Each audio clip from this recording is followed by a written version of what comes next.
need to grab some batting and backing for my quilt top, so I thought I could show you how to do the math so you can figure out how much you need.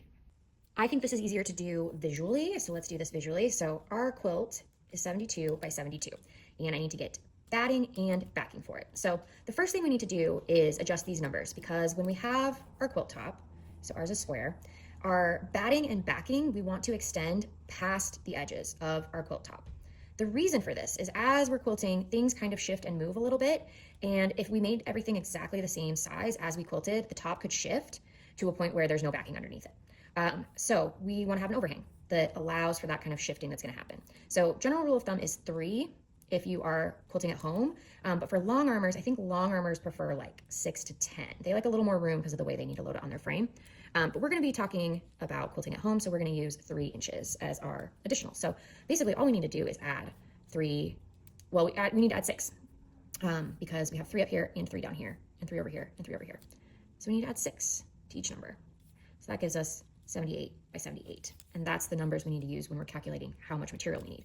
So for our batting, the batting we carry is 96 inches wide, which if you're buying by the yard, that's pretty standard. It also comes wider at like 110, I think.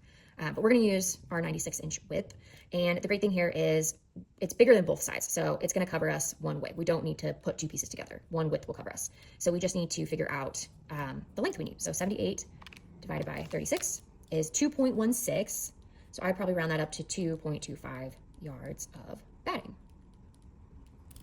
So that's pretty easy. And then for backing, it's a little trickier because backing is typically only 42 inches wide. 42 to 45, but I use 42 as a safe number.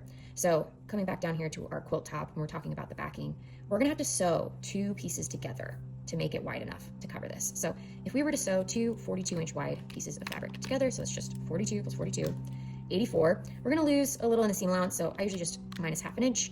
83.5, and remember 78 is the number that we need to cover, so we're good there. So we just need to calculate the length. The width is covered by our 2 pieces sewn together. So we're gonna take 78 divided by 36 is 2.1, but remember, we need 2 pieces. So we're gonna multiply that by 2 to get 4.33, or 4 1/3 yard of backing. And we're gonna, when we get that 4 1/3 yard, we'll cut it in half and then sew the 2 pieces together, and that gives us a big enough piece to cover the width of our quilt.